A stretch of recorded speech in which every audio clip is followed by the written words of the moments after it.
¿Qué tal? Buenas noches, bienvenidos. Esto es Zona Franca. Estremecedoras y desgarradoras fueron las declaraciones de un grupo de 10 militares y un civil que decidieron finalmente confesar su participación en más de un centenar de los llamados falsos positivos, las ejecuciones extrajudiciales en el departamento de Norte de Santander. En un hecho sin precedentes, un general, 9 militares retirados y un reclutador admitieron ante los magistrados de la Jurisdicción Especial para la Paz y los familiares de las víctimas que engañaron a civiles para asesinarlos y hacerlos pasar como bajas en combates. Los engañamos, dicen ellos, montamos un teatro de un supuesto combate y asesinamos campesinos inocentes. Esas fueron las confesiones que escuchamos todos los colombianos de manos de estos ex uniformados que denunciaron que hubo directrices desde los altos mandos del ejército que los presionaban para obtener resultados en medio de la guerra. La importancia de estas declaraciones radica en que poco a poco parece empezar a conocerse la verdad del oscuro capítulo de los falsos positivos que durante años investigaciones permanecieron estancadas, dormidas en la Fiscalía. Sin embargo, estas declaraciones de los ex uniformados no dejaron satisfechos del todo y algunos de los familiares claman porque se conozca dónde están enterrados los cuerpos de sus seres queridos y piden por supuesto que entreguen información sobre las personas que ayudaron a encubrir durante años la cruda realidad de estos asesinatos, los embates de la guerra. ¿Cuál es el impacto que tendrán estas declaraciones de los militares en el Tribunal Especial de Paz? ¿Qué medidas debe adoptar en adelante la JEP ante las confesiones? Ese es el tema de conversación esta noche. Bienvenidos, comenzamos.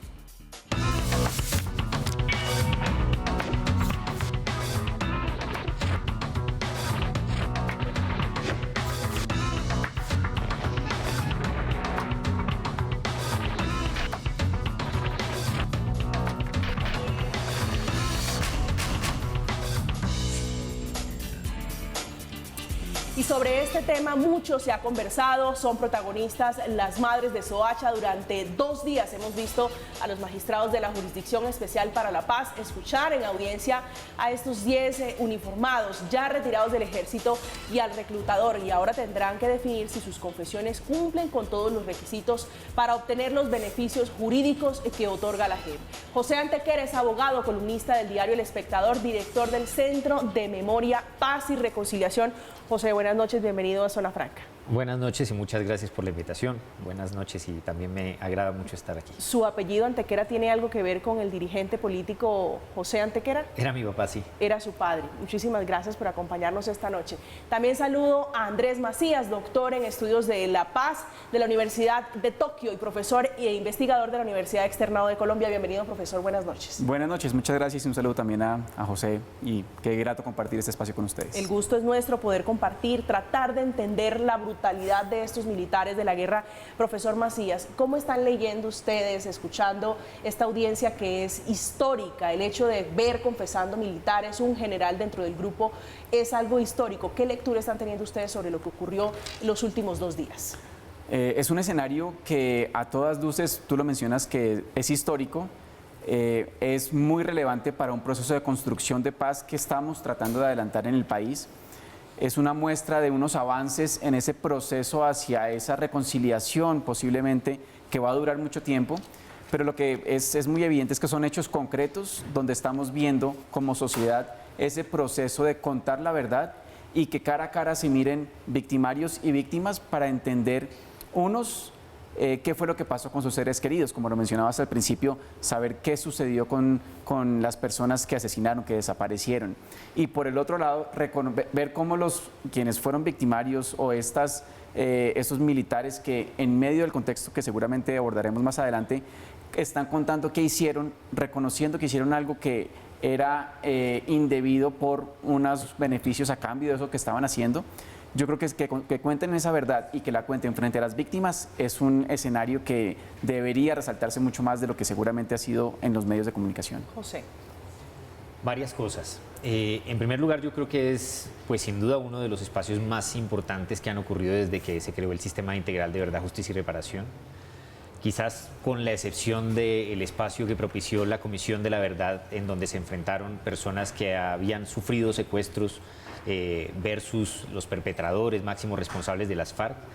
Es un espacio al que no estamos acostumbrados en Colombia. Ese cara a cara es inédito y es algo esperable, es esperado por las personas que hemos visto lo que ha ocurrido en Sudáfrica y en otros países. Es muy importante porque la autoridad que certifica la existencia de los falsos positivos y su funcionamiento no es la Jurisdicción Especial de Paz. Es decir, la jurisdicción creó el espacio, pero realmente son los propios militares. Y en ese sentido, la autoridad está en la fuerza pública, la que admite la existencia del hecho y la que lo caracteriza, que creo que es también lo más valioso. No es simplemente la confesión de unos militares que dicen yo participé de un hecho y yo engañé a unas víctimas, sino que en el pedido de disculpas públicas, que es muy valioso, caracterizaron el cómo se ejecutaron los falsos positivos. Y eso tiene que ver con la forma como en Colombia se ha construido la criminalidad de Estado en general.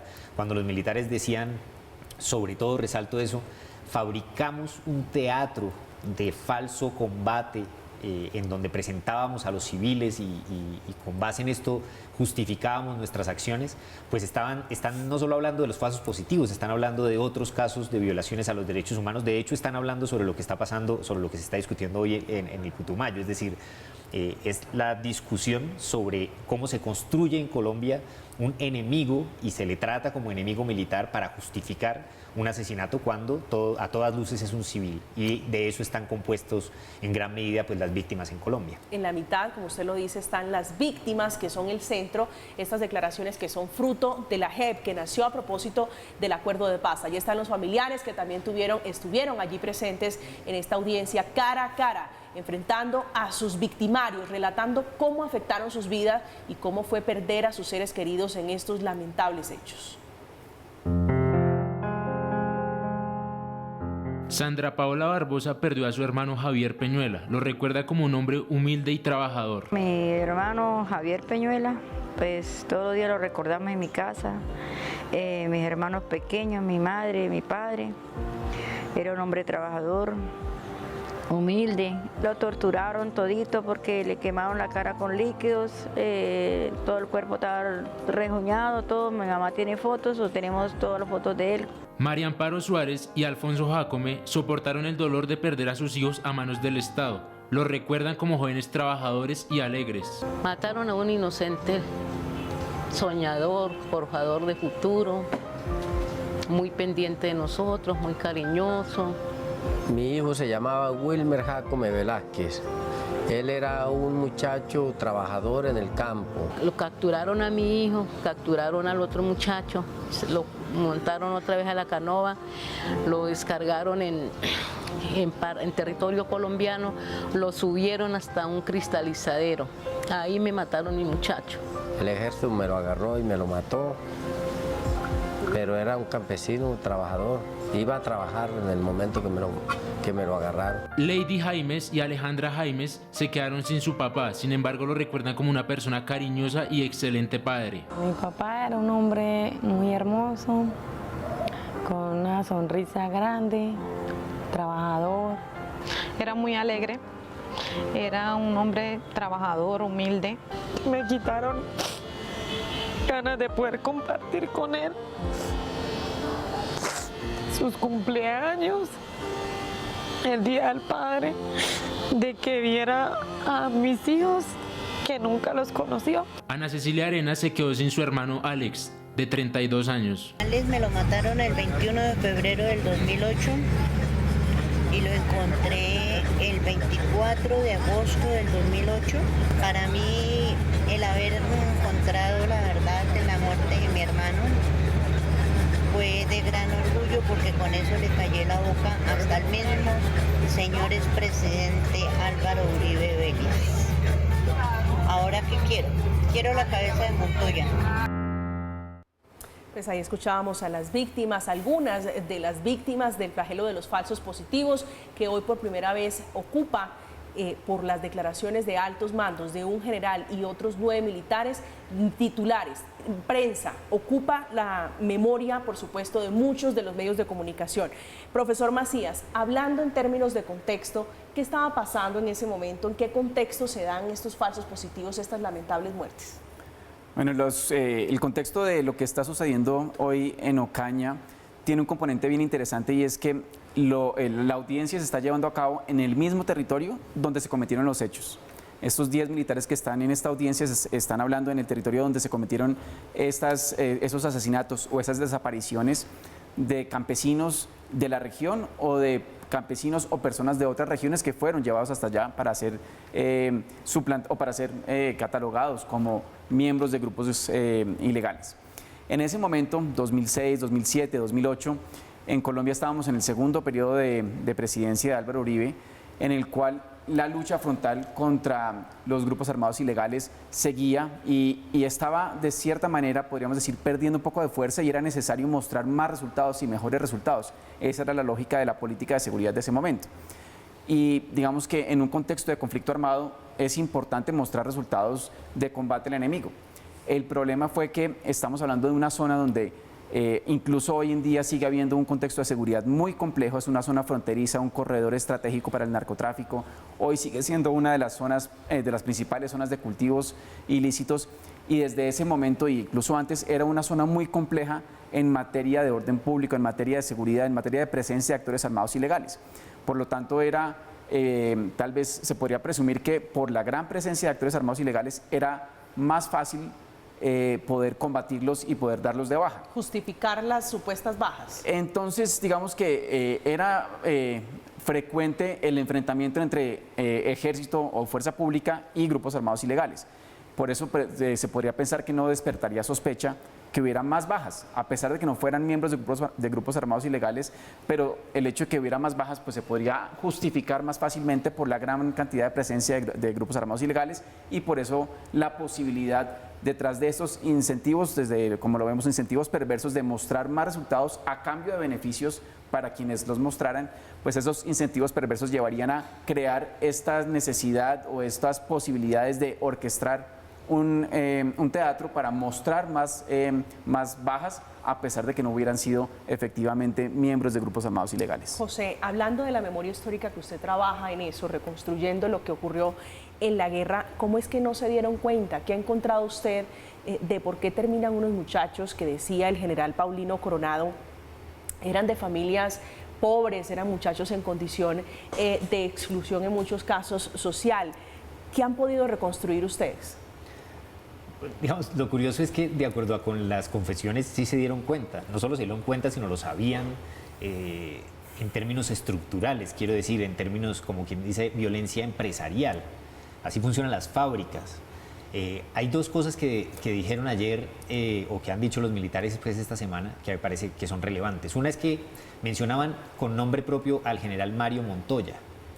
Mario Montoya está reseñado por un programa muy importante que hay en Estados Unidos, que es el National Security Archive, en donde han desclasificado archivos de seguridad nacional de los Estados Unidos que tienen que ver con el conflicto colombiano, en donde aparece como creador y propulsor de la AAA en Colombia desde los años 80.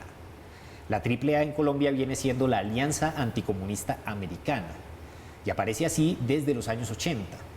Es decir, es una persona que tiene un largo recorrido por investigarse y por clarificarse en términos de violaciones a los derechos humanos, porque no vendría a ser un participante en los falsos positivos recientes, sino en hechos cometidos anteriormente, hace muchos años, en donde fueron afectados civiles con el mismo modus operandi, que es la fabricación de un conflicto en donde terminan civiles siendo afectados. La fabricación del conflicto en el cual dijeron esos militantes de la Unión Patriótica son guerrilleros y los asesinaron cuando eran civiles, etc. También mencionaron el hecho de que lo que hacían lo hacían por tener contento un gobierno, utilizaron exactamente esa frase. Hicimos esto por tener contento a un gobierno. Y eso es relevante porque hay un relato pues, que se ha posicionado y que obviamente tiene un valor con respecto a el hecho de que los falsos positivos habrían sido, digamos, acciones en donde los militares habrían buscado beneficios personales, porque había una directriz que decía si usted presenta tantas bajas va a tener vacaciones o va a tener salidas o va a tener visitas. La realidad es que ese es un relato que con las confesiones también queda bastante relativizado, porque no vendrían siendo una serie de militares que individualmente toman la decisión de ejecutar falsos positivos para recibir beneficios, sino vendría siendo estructura militar, vendrían siendo estructuras de los militares que, más allá de los beneficios, pretenden, abro comillas, contentar al gobierno. Eso tiene que ver con la pregunta acerca de quién dio la orden, que es lo que vienen diciendo las madres de Soacha, las víctimas de falsos positivos hace mucho tiempo.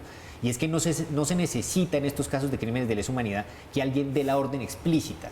Vaya, mate muchachos inocentes. Que es de hecho es muy difícil que alguien encuentre un papel que diga por favor vayan y matan muchachos inocentes. Pero cuando un gobierno con su discurso, con sus prácticas, con sus actitudes, autoriza ciertas cosas, envía mensajes, por supuesto que esos son interpretados por, en este caso, la cúpula militar, que después traslada esas órdenes a los militares y los militares tienen que tener contento al gobierno con la ejecución de los falsos positivos. Esa es la perversidad de la que estamos hablando y ese es el tamaño del problema que tenemos, porque hoy la gran pregunta es si los militares se sienten autorizados o se sienten amparados para justificar crímenes de lesa humanidad con la misma lógica. De hecho, uno de los militares que confesó, dice él que se convirtió en una máquina de guerra, en una máquina de muerte, que es de lo que se viene hablando a propósito de los falsos positivos.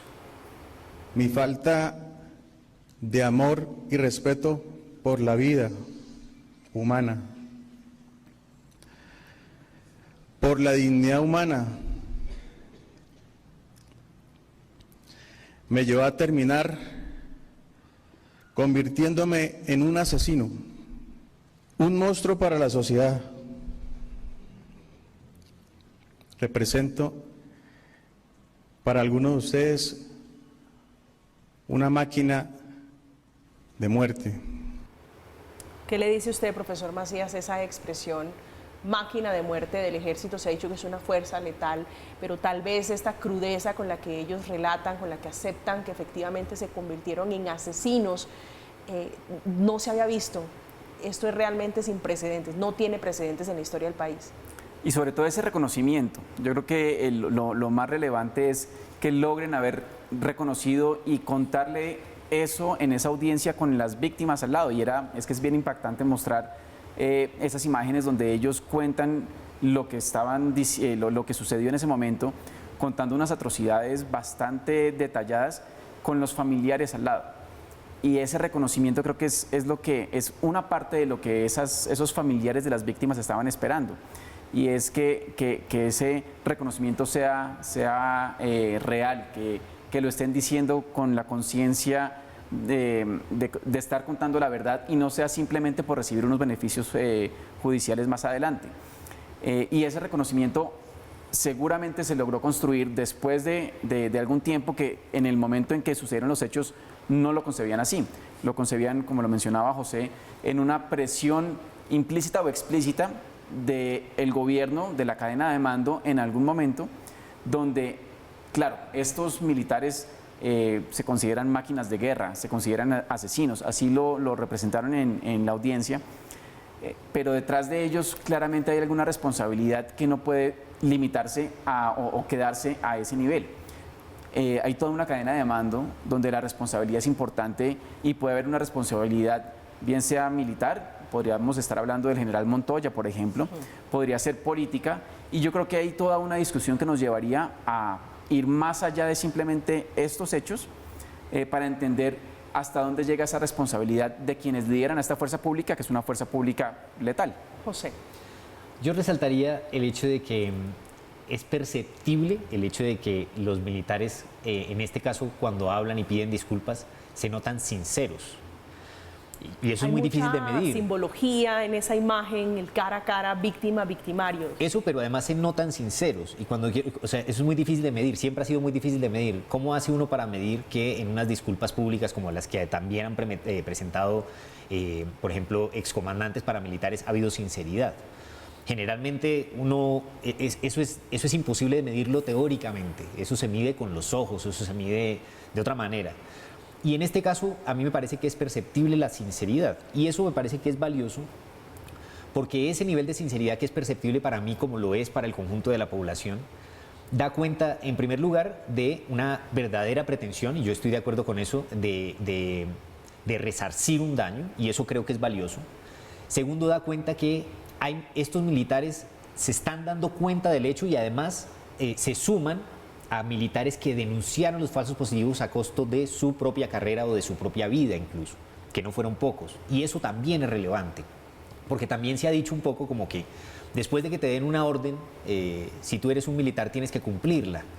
Y estos militares y los militares que se han opuesto a los falsos positivos contra sus carreras, el hijo de don Raúl, figura emblemático de los falsos positivos que fue asesinado precisamente por denunciarlos, son la demostración de que frente a las violaciones a los derechos humanos, la obediencia de vida no es excusa, que sí hay militares que no han seguido esa obediencia de vida. Y creo que eso es absolutamente valioso. Y creo que ahora, estoy seguro que esto se está produciendo, militares en servicio, familiares, están viendo estas declaraciones. ¿Qué efecto inmediato provocan estas declaraciones, digo, en masa, en colectivo, 10 militares, un coronel, un general allí dentro de ellos? ¿Cuál es el efecto inmediato? Yo no lo puedo responder, porque tendríamos que preguntarles, pero a mí me parece que es evidente que hay un efecto por lo menos de ruptura, de cuestionamiento con respecto al hecho de que también se ha dicho muchas veces en Colombia que hay una impunidad garantizada para ciertos asuntos, que hay una justificación garantizada para ciertos actos, y creo que este acontecimiento, si algo tiene de histórico y de muy valioso, es que está demostrándole a los familiares, a quienes hacen parte, y en Colombia son una gran cantidad de población de quienes tienen relación pues con el mundo militar, que hay cosas que están cambiando, que tienen que cambiar. Y ese es un gran valor, no solo para los familiares de las víctimas de falsos positivos, insisto, sino para toda la sociedad. Y es algo que no creo que sea inmediato. O sea, lo que tú mencionabas, ¿qué impacto puede tener? Puede ser un impacto que no lo vamos a ver mañana, más allá de discusiones que se puedan librar al interior de la fuerza pública con base en estos testimonios, pero sí puede ser fundamental esto en el largo plazo para revisar internamente cómo funciona esa estructura, cómo funciona la cadena de mando, cómo se controlan y se ejercen las responsabilidades, y yo creo que eso sí va a fortalecer en el largo plazo a nuestra fuerza pública con base en estos hechos, en contar la verdad de lo que sucedió en esta época muy difícil, en un contexto muy difícil como lo era el Catatumbo por el contexto de violencia que se vivía. ¿Usted percibe como José algo de sinceridad o mucho de sinceridad en el arrepentimiento, en la declaración de perdón de estos militares, o cree que puede haber allí algún interés perverso de obtener el beneficio de la JEP? Yo creo que soy más optimista, y lo que se ve en las cámaras sí se ve un sentimiento real de arrepentimiento, de deseo de explicarle a los familiares de las víctimas qué sucedió. Y también yo creo que otra forma de ver esa veracidad de los relatos es cómo las víctimas y los familiares de las víctimas lo recibieron. Y al ver cómo ellos reciben esos testimonios, creo que también para ellos fue muy verídico. Y así lo expresaban. Y mi lectura de esos acontecimientos fue que quedaron hasta cierto punto complacidos con la forma como se llevó a cabo la audiencia, como los militares expresaron lo que sucedió. Lo que pasa es que para ellos no quedó del todo satisfecho la audiencia, porque quieren conocer más verdades, una verdad completa que va seguramente más allá del testimonio de lo que los desaparecidos, que me parece a mi juicio, si usted me lo permite, uno de los delitos más crueles. Digo, no saber dónde está el ser querido, no saber dónde está un familiar. Hablando de los militares, otro de ellos confesó también que montaron un teatro para hacer pasar a los campesinos como guerrilleros, conociendo su realidad. Hicimos un teatro para mostrar un supuesto combate por la presión que había de los altos mandos. Yo ejecuté, yo asesiné familiares de los que están acá, llevándolos con mentiras, con engaños, disparándolos, asesinándolos cruelmente, cobardemente, y ponerles un arma y decir un combate, un guerrillero, y manchar el nombre de esa familia, destruir esa familia, dejar unos hijos sin padre, dejar una madre sin hijos. José, allí mucho de crudeza, de cómo seleccionaban a las víctimas. ¿Por qué muchachos de Soacha? ¿Qué tenían de especial? ¿Por qué los campesinos? Es decir, ¿cómo llegan, en lo que ustedes han podido reconstruir, unos militares a decir son campesinos o son muchachos de tal y tal condición? Más allá de lo que hayamos nosotros trabajado, yo creo que, y esta pues es una reflexión personal, esto tiene una desafortunada perspectiva de clase. ha tenido que ver con que hay muchas cosas que en Colombia sufren las personas más pobres y sufren las personas de la población campesina, en la medida en que tenemos que admitir que sobre esas personas hay menos atención, menos preocupación jurídica, política, cultural y mediática respecto de lo que el espacio les deje de pasar. Y de hecho hay una especie de manto de sospecha con respecto también a su suerte. Cuando uno es una persona que ha nacido en un lugar como Cazucá, si le pasa algo, por algo sería. Y cuando le presentan en un noticiero, en un escándalo nacional y dicen estos muchachos posiblemente fueron víctimas de falsos positivos y sale, como salió en algún momento el expresidente Álvaro Uribe a decir esos muchachos no estarían recogiendo café, estoy seguro, y hay que lamentarlo, que más de una persona que vio eso ante las cámaras de televisión dijo, sí, es verdad, un muchacho de Cazucá seguramente no estaba recogiendo café. Si ese muchacho nace en otro lugar de Colombia, seguramente es distinto. Si ese muchacho tiene otro destino, seguramente es distinto. Y me parece que esa es otra reflexión muy importante en este momento en Colombia. ¿Usted lo ve así, profesor Macías? Sí, y en uno de los testimonios no me acuerdo quién fue, uno de los coronel tal vez, no, bueno, uno de los testimonios mostraba que no todos fueron escogidos al azar y había como una forma de seleccionarlos pensando en quién de pronto iba a ser, y si se desaparecía no iba a ser como tan evidente su desaparición. ¿No lo iban a extrañar sus familiares? Que no iban a ser extrañados o nadie iba a preguntar por ellos porque de pronto, no sé, se habían podido ir de viaje, se habían podido ir a trabajar a otro sitio y no iban a volver a donde sus familias en un tiempo. Y eso hacía que fueran posiblemente objetivos más fáciles o más adecuados para ese teatro que se estaba creando, que se estaba fabricando por parte de estos militares. Hablando de la lucha de clases, José, usted decía, fueron muchachos de Soacha, fueron muchachos de Cazucá. La simbología que tiene para las madres de Soacha, que creo que el país, el mundo, ha sido testigo de la lucha de las madres de Soacha, ¿qué viene para ellas? Que han reclamado no solamente militares, digo, de rangos medios. ¿Para dónde va esto? Es decir, hoy declara un general, otros 9 oficiales y suboficiales, pero ¿para dónde va esto?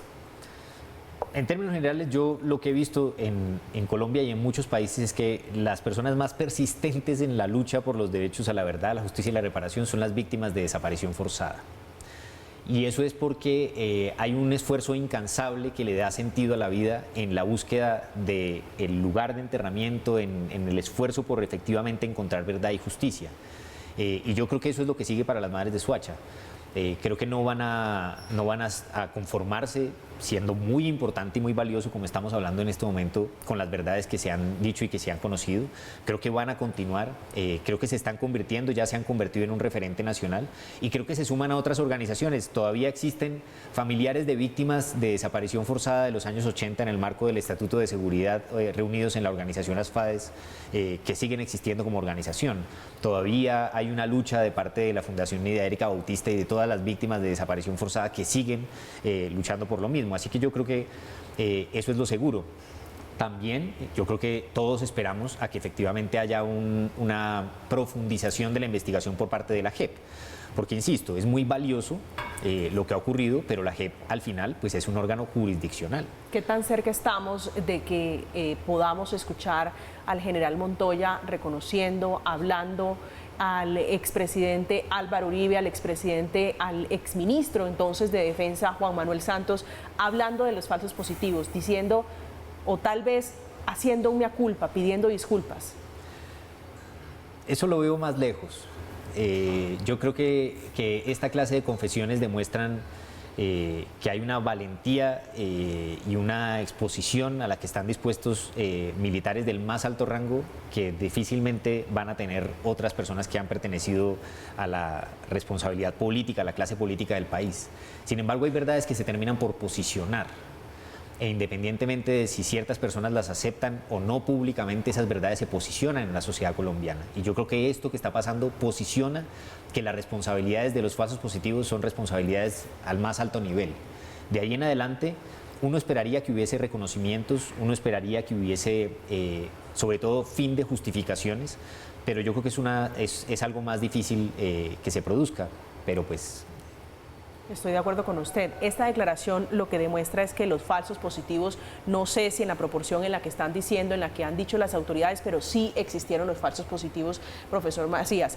¿Va a haber en el futuro, usted lo ve probable o improbable, una declaración de Montoya, del expresidente Uribe, del expresidente Juan Manuel Santos? Yo creo que sí va a haber posiblemente en el mediano o largo plazo alguna intervención por parte de personas que hicieron parte de la cadena de mando desde el punto de vista militar. Eso lo veo más viable que responsabilidades políticas, porque en Colombia eso ha estado totalmente ausente en ese momento, y hoy sigue estando ausente esa responsabilidad política de los hechos de los militares, que es algo que tendríamos que cambiar en algún momento, porque es que los militares, la fuerza pública obedece a un poder civil, y la responsabilidad política siempre debería estar al frente de todo lo que hacen o no hacen los uniformados en Colombia.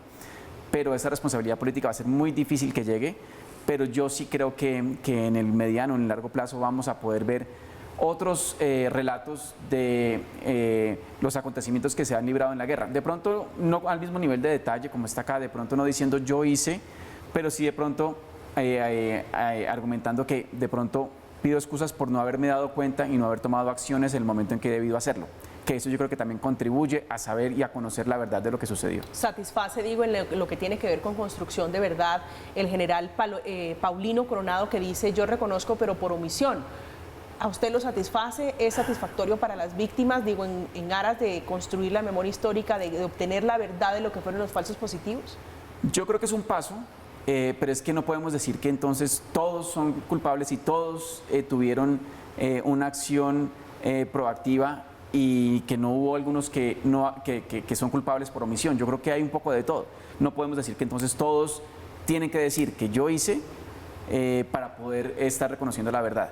Entonces, eso depende del contexto, depende de las evidencias, depende de las pruebas que se puedan emitir y que la JEP pueda encontrar, o de los testimonios que los subalternos puedan seguir contando. Pero decir que soy culpable, así sea por omisión, yo creo que es un paso hacia adelante, y lo debemos ver como el vaso medio lleno y no como el vaso medio vacío. Vale, hablando de verdades, usted dice, José, que se van imponiendo muy a pesar de que haya quienes no la reconozcan. ¿Esto va a tener un efecto dominó, digo, en los militares, generales, coroneles que están señalados y que hoy todavía no aceptan responsabilidad? Son dos fuerzas encontradas, y me parece que eso hay que decirlo claramente en este momento en Colombia. Es decir, en el mismo momento en que estaba ocurriendo la audiencia en Ocaña, en la cual se estaba reconociendo la existencia de los falsos positivos, su funcionamiento, en otro lugar de Colombia, y no en cualquier lugar de Colombia, está ocurriendo todo lo contrario. Está ocurriendo que el poder civil, que en Colombia es quien, en teoría, pues la máxima comandancia de las fuerzas militares, estaba justificando. Habrá discusión sobre si son falsos positivos o no, pero en todo caso estaba justificando que civiles pudiesen sufrir violaciones a los derechos humanos porque era necesario según las necesidades del enfrentamiento de la lucha contra el narcotráfico. Es exactamente lo mismo, es decir, en su momento se dijo, estos muchachos falsos positivos probablemente son víctimas, pero son el costo necesario de la guerra contra las FARC. Y ahora se dice, estos civiles del Putumayo probablemente son el costo necesario de la guerra contra el narcotráfico. Esas dos cosas se estaban diciendo el mismo día en dos momentos en Colombia, desde dos instancias. Pero tienen, a pesar de ser situaciones, digo, similares, donde el ejército está como el protagonista, tienen un componente que tal vez los diferencia, y es que en el caso de los falsos positivos de los muchachos de Ocaña, en norte de Santander, ya hay reconocimiento, ya ha habido un proceso. Aquí lo que hay es un juicio político, digo, un debate de control político. No ha habido un militar reconociendo si efectivamente fallamos, estos eran civiles no disidentes de las FARC. Totalmente de acuerdo. Lo que resalto es que en la medida en que precisamente está esa diferencia, esa disonancia, mejor diría, pues eso demuestra que en Colombia también hay un esfuerzo bastante grande por continuar justificando esa producción de víctimas civiles como un resultado necesario, como un costo necesario de la guerra contra el narcotráfico y contra las guerrillas y contra las disidencias. Como eso va a seguir así, pues es esperable en el futuro que esa guerra no termine. Yo creo que eso, o que lo que más bien tendría que pasar, y eso no es futurología, es necesaria voluntad en Colombia. La voluntad en Colombia tiene que reunir, ojalá con la presión de la sociedad civil, de los medios de comunicación, de los organismos internacionales, que las fuerzas militares se orienten por esto que está ocurriendo en la Jurisdicción Especial de Paz. No obviamente por el hecho de que se repitan los falsos positivos ni nada por el estilo, sino porque se orienten por una comprensión de que efectivamente han ocurrido hechos que tienen que evitarse en el futuro, que pueden evitarse en el futuro y que tienen que cambiar la cultura en Colombia de las fuerzas militares y el cómo se enfrenta la guerra en el país. Eso es posible, eso está ahí, y eso es perfectamente posible también porque, sin ninguna duda, como también lo hemos visto en otros momentos de la historia, a las fuerzas militares pertenecen muchas personas que están dispuestas, o más bien su disposición es a cumplir con su deber respetando los derechos humanos. Esa es otra verdad de apuño, que no todos los militares hicieron parte de los falsos positivos. Déjeme preguntarle, profesor Macías, dicho esto, si hoy a estas alturas, con este reconocimiento que es demasiado importante, demasiado valioso, hablando de la reconstrucción de la memoria, del perdón, de la reconciliación, ¿se puede hablar de sistematicidad en este tipo de muertes en el ejército?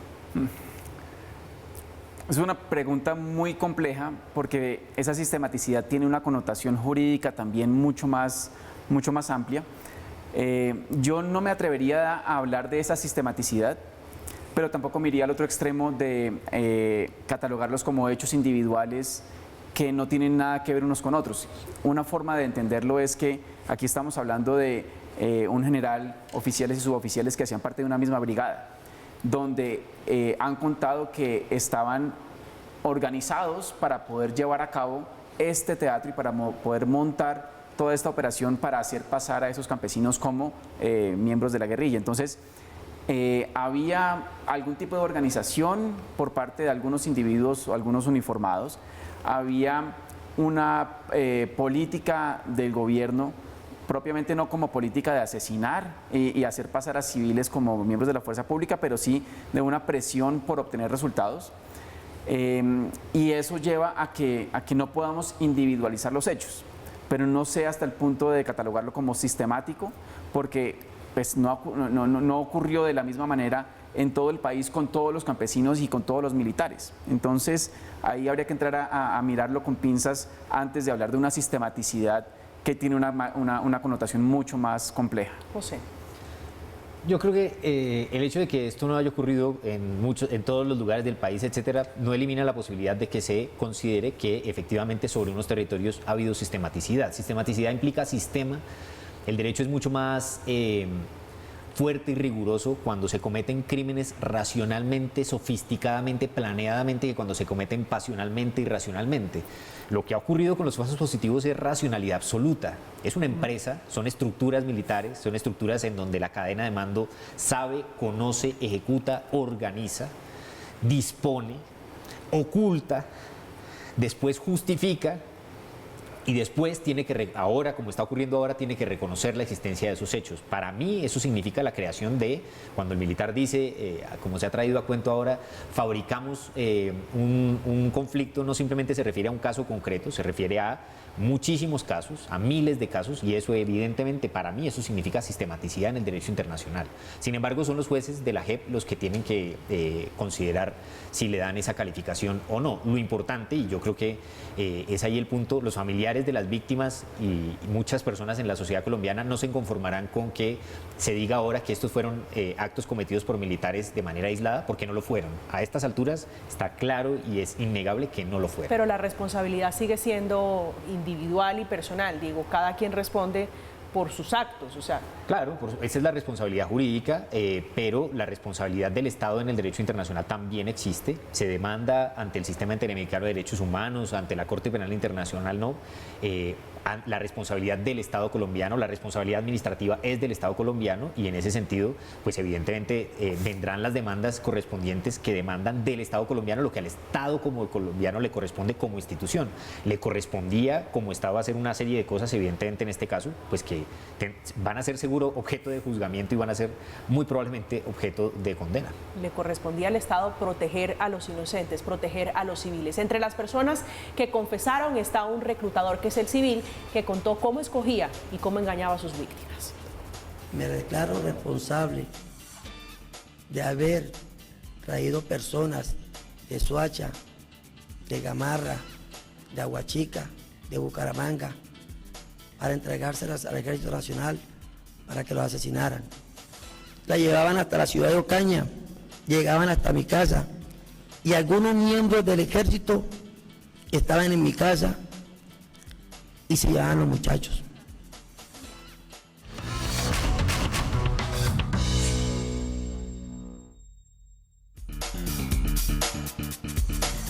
Estamos de regreso, estamos en Zona Franca hablando de los falsos positivos. A propósito de este tema, el excomandante del Ejército, el general retirado Mario Montoya, rindió versión libre el año 2020 ante la Jurisdicción Especial para la Paz. Sin embargo, su declaración fue muy cuestionada por las víctimas porque guardó silencio ante varias preguntas que le formularon los magistrados. También acepto mi responsabilidad por las ejecuciones extrajudiciales que se computaron durante el año 2008, cuando era comandante, porque continué ejerciendo en mis hombres bajo mi mando estas políticas del comandante del ejército para la época, general Mario Montoya. El general Mario Montoya, que ha sido uno de los protagonistas, muy cuestionado, estuvo primero en la Fiscalía y luego aterrizó en la JEP, donde no ha respondido todas las preguntas que le están formulando los magistrados. José, hablando de beneficios, estos militares retirados que hoy confiesan, ¿qué tipo de beneficios, qué tipo de prebendas judiciales van a recibir por esta confesión? Hay de acuerdo a lo establecido por el acuerdo de paz, pueden reducir sus penas. La reducción de penas, ahora mismo no recuerdo, es como de 8 años. De 8 años. De 5 a 8 años van a recibir una pena de prisión.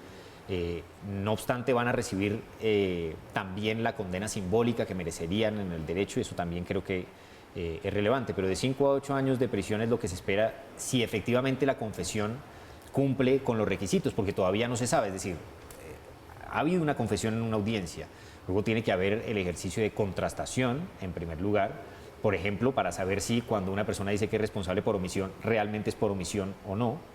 Y además de ese ejercicio de contrastación, pues tiene que seguir con un proceso de verdad que las víctimas están reclamando. Es decir, uno no puede decir que uno mató y asesinó y luego tiene que confesar pues dónde están los cuerpos, efectivamente quién le dio sus órdenes, etcétera. Eso creo que es un asunto que todavía falta por resolverse. Que ese es el capítulo más doloroso. Y es importante también tener claro que son entre 5 y 8 años, pero que pueden ser en cárcel o en centros no carcelarios, dependiendo de lo que establezca la JEP, porque ahí hay uno de los elementos interesantes de las sanciones. ¿Y qué entra a jugar aquí para uno recibir o no cárcel, es decir, estar efectivamente tras una reja?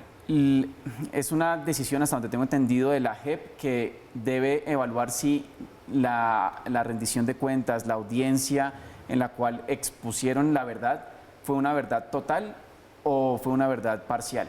Y ahí depende el tipo de penas que tengan, porque dependiendo de lo que encuentre la JEP, si por ejemplo encuentra que no hubo omisión, sino que por el contrario hubo algo más, la pena puede ser mayor a 8 años. ¿Debería ser una pena? Le aplica a los militares, pero a todos los que están allí, a excombatientes de las FARC, que viene una audiencia similar frente al macrocaso de secuestro a final de mayo, si no estoy mal. Digamos que aplicaría para todos este tipo de sanciones. Se pone a prueba la JEP, debería ser absolutamente rígida, dura con estos asesinos de personas inocentes. Déjeme preguntarle, profesor Macías, en un sector del ejército, desde que se viene hablando de los falsos positivos, pero realmente desde la creación de la JEP, de la Jurisdicción Especial para la Paz, se viene hablando de los incentivos perversos, así como se habló en su momento de los incentivos que recibían los militares y que terminaron con estas lamentables muertes. Hay quienes dicen que están haciendo confesiones para obtener beneficios y que por eso muchos se verán comprometidos. ¿Usted lo está viendo de esa manera o cree que hay algún tipo de imprecisión allí en eso que están, en la lectura que están dando algunos militares?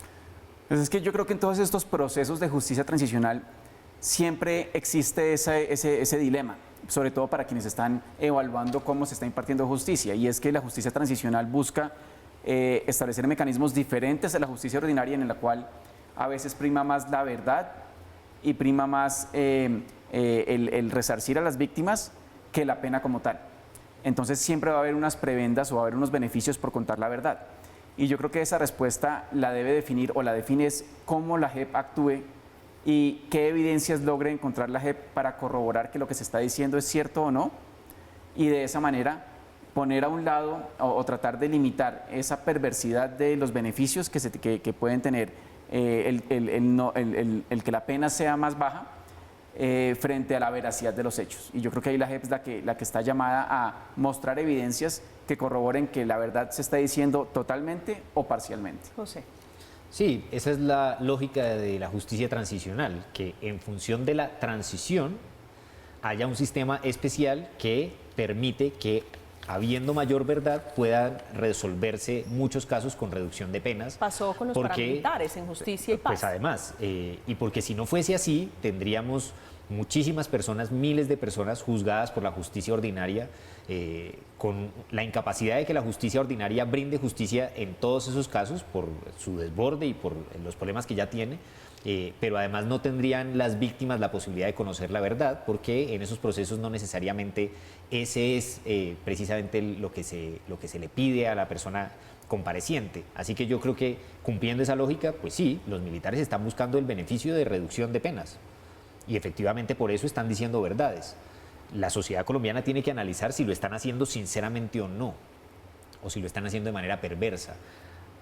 ¿Cómo se mide eso? Y si están diciendo Hay que la ver la verdad, es audiencia, decir, claro. reconocer que mataron a una persona y que les dieron la orden, creo que le corresponde a la JEP encontrar allí mucho de verdad. Usted mencionaba un capítulo muy interesante y es la justicia ordinaria, que está allí, la fiscalía, que ha sido realmente antagónica, por decirlo menos, en el esclarecimiento de los falsos positivos. Se asesta un gol, un triunfo, la Jurisdicción Especial para la Paz.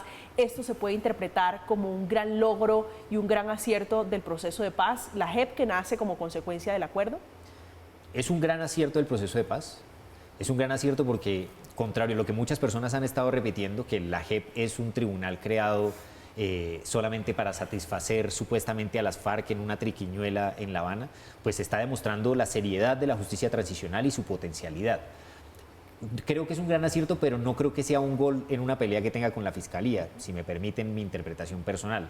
Creo que para pelear se necesitan dos, y yo personalmente no he visto a la JEP nunca en la disposición de disputar con la Fiscalía, digamos, o de combatir o de pelear con la Fiscalía, más allá de pues, cumplir efectivamente con su trabajo. Creo que más bien sí ha habido pretensiones de obstaculización de su funcionamiento, y pues evidentemente que esto demuestre que la JEP funciona, pues es útil. Pero creo que el mayor beneficio pues no es para que la JEP diga qué bien, nos anotamos un gol frente a nuestros adversarios. Nos anotamos un gol frente a la impunidad. Claro, nos anotamos un gol frente a... Se lo decía porque vimos la JEP chocando con la Fiscalía por el caso del general Mario Montoya.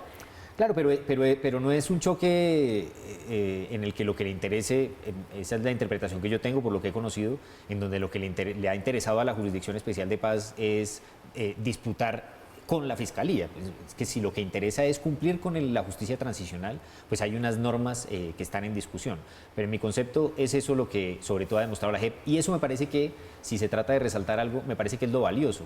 O sea, en todo el tiempo de funcionamiento de la JEP, si algo se ha logrado es que no pierda esa naturaleza, en donde lo principal no es la derrota de sus adversarios contradictorios, sino lo principal es la derrota de sus adversarios, la impunidad, sus adversarios, la falta de verdad, las mentiras, la negación. La JEP está avanzando en ese sentido sin perder esa naturaleza, que yo creo que es muy valioso también para la democracia colombiana, que las instituciones demuestren su decoro, como creo yo que lo está demostrando las instituciones del sistema. En momento de crisis de credibilidad que tienen todas las instituciones, profesor Macías. No, me concuerdo con José, y esto es un logro enorme que muestra que la JEP ha tenido resultados positivos, ha tenido resultados que se pueden evidenciar y que lo van a seguir haciendo en la medida en que estas audiencias logren mostrar que la verdad se está sabiendo. Yo creo que las penas son importantes y muchas personas están pendientes desde cuánto le van a poner de castigo a los victimarios, provengan de donde provengan.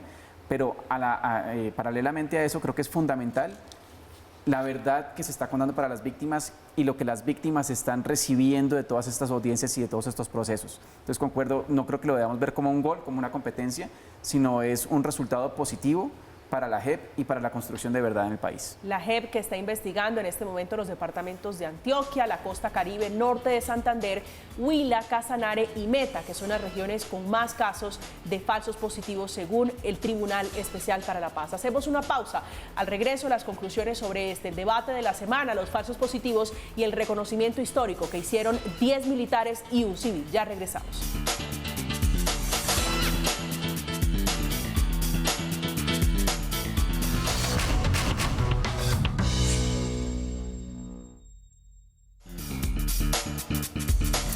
Regresamos, estamos ya en los minutos finales. José, hablando de conclusiones, la gran conclusión es que el Estado colombiano, si usted me lo permite una interpretación, está a puertas de una condena internacional por los falsos positivos.